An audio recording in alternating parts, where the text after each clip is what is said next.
pardon. Ouais, cette semaine, je voulais vous parler du crash en hélico du président Raisi, mais bon, tout le monde en parle. Déjà, cher, et on peut enchaîner. Mohamed Camara, joueur de l'AS Monaco, est accusé d'homophobie pour avoir posé un patch sur un logo contre l'homophobie lors de la dernière journée de Ligue 1. Pardon, mais vous allez encore me prendre pour un débile, mais j'ai pas compris tout ce tintouin, parce que pour moi, Mohamed Camara, il est en cavale. Enfin, c'est le mec qui s'est fait libérer avec le fourgon, le mec qu'on appelle la mouche. Enfin, le sujet, c'est pas l'homophobie, je sais pas bien compris. Non, Léo, lui, c'est Mohamed Amra. Ah, pardon. Oui, à chaque fois, je tombe à côté. Voilà, après la journée contre le racisme, en mars dernier, ce week-end, c'était au tour du combat contre l'homophobie. Cette saison, la Ligue de football professionnel avait choisi cette dernière journée de Ligue 1 et s'est dit... On va faire plus sobre que les années précédentes, à savoir donc le logo habituel de la LFP sur la manche des maillots, avec les couleurs arc-en-ciel et un patch contre l'homophobie sur le torse. Alors en 2023, on avait vu des joueurs du PSG comme Idrissa Gueye, Abdou Diallo s'échapper de la journée. Il y avait eu le Nantais Mostafa Mohamed qui avait également boycotté. Il était d'ailleurs forfait, encore une fois, contre Monaco. Et ce dimanche soir, Mohamed Camara, milieu de l'AS Monaco, lui, il a vraiment mis les pieds dans le plat, quoi. Mais c'est peut-être sa première fois, non ? Non, justement, il n'est pas à son coup d'essai. Mohamed Camara, il était déjà absent l'année dernière pour cette journée avec une cheville cassée. Non, mais le médecin, il dit jamais rien, quoi. Chaque année, le mec, il débarque, il fait « Aïe, aïe, aïe, il me fait bobo, là. » Où ça ? Mais là, regarde, à la cheville, là, je me suis niqué. Mohamed, c'est votre joue, là. Ah oui, merde, la tuile. Je suis obligé de partir en vacances, désolé, je crois. Non, mais de toute façon, chaque année, c'est la même chose, c'est la grande évasion. Ça trouve un prétexte pour pas jouer lors de cette journée, et le monde politique se précipite sur l'affaire pour placer ses billes.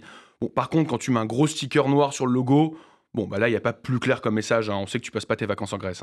Amélie Oudéa-Castéra, la ministre de la Culture et des Sports, a demandé au club de Monaco de sanctionner son joueur. Évidemment. Et moi, je vais pas monter sur mes grands chevaux comme Amélie Oudéa-Castéra, à faire genre, je viens de découvrir qu'il y a un problème d'homophobie dans le foot. J'ai envie de dire, comme un peu dans tous les sports collectifs. Non. Moi, il y a quelque chose sur lequel j'aimerais mettre l'accent, c'est l'anticipation. Si le mec, chaque année, il fait la même chose, pour les mêmes raisons, et que ces raisons sont religieuses, donc à savoir... constitutif de sa personne, il va pas changer en un an, parce que si chaque année ça fait polémique, moi je suis parti pour vous faire la même chronique l'année prochaine et je serai là comme un con. Rebelote, Mohamed Camara a giflé son coéquipier qui venait le féliciter en le traitant de sale PD. Super. Mohamed Camara est soutenu par ailleurs par de nombreuses personnalités au Mali prônant la liberté de penser. Oui, au Mali, là, c'est en train de devenir un véritable rempart contre la fermeture d'esprit. Là-bas, ça le voit comme le Charles Martel qui résiste au woke. Et après, si on peut ajouter du contexte et se dire pourquoi est-ce qu'il aurait fait ça. Faut quand même rappeler que Mohamed Camara est malien et qu'au Mali, 95% de la population est musulmane et que 98% de la population pense que l'homosexualité est un mode de vie inacceptable. Les gays et lesbiennes, ils subissent ostracisme, violence et sont parfois assassinés. Et en 2022, il y a même le ministre malien qui a qualifié l'homosexualité de relation contre nature et qu'elle serait bientôt criminalisée. La bonne ambiance, quoi. Sauf que là, on lui a pas demandé, de se peindre en drapeau LGBT, de dire « Vive la Gay Pride !» après un but. Là, c'est juste un patch contre l'homophobie. C'est important, c'est juste contre la discrimination, pas nécessairement pro-LGBT. Le sujet de l'homophobie dans le football est de plus en plus au cœur des débats. Forcément, à force de se faire insulter de PD toute la journée par les supporters adverses, les joueurs ils tombent dans la parano. Patrice Evra l'a très bien dit, il y a au moins 2 joueurs homosexuels par vestiaire dans les clubs de foot. Crois-moi que Mohamed Camara, quand il a su ça, il a vrillé. Il prend plus les douches au vestiaire, ça, je le garantis. Et vous, qu'est-ce que vous en pensez ?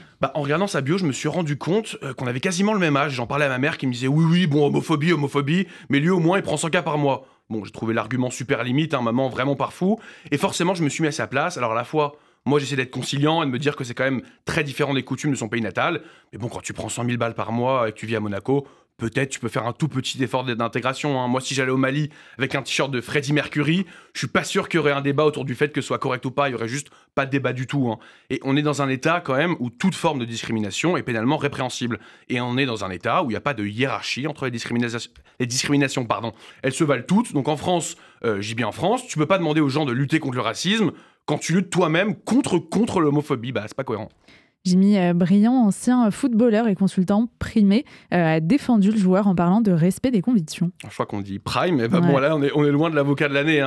Il est loin le duo Harvey Specter-Mike Ross, là c'est du très haut niveau. Mais imaginez là pendant un match de foot, un mec pose juste un patch noir sur le logo « No to Racism ». Non mais je suis pas raciste, je suis juste contre le racisme. C'est débile, c'est la première fois que je vois ça, quelqu'un être contre l'homophobie. C'est si bête, moins par moins ça fait plus, donc mathématiquement t'es homophobe, désolé. Et en plus les organisateurs, ils vont dans son sens, on comprend, le drapeau, ça en fait chier certains, maintenant on met qu'un patch, et non, voilà. Moi surtout je peux pas m'empêcher de me dire que allez, je veux bien entendre la cause de l'homophobie te touche pas, et allez, je suis hyper ouvert d'esprit, t'es homophobe, bon, faut en voir les conséquences, mais quand tu regardes tout ce que ça a produit, cet événement, c'est potentiellement l'un des moves les plus contre-productifs de l'histoire.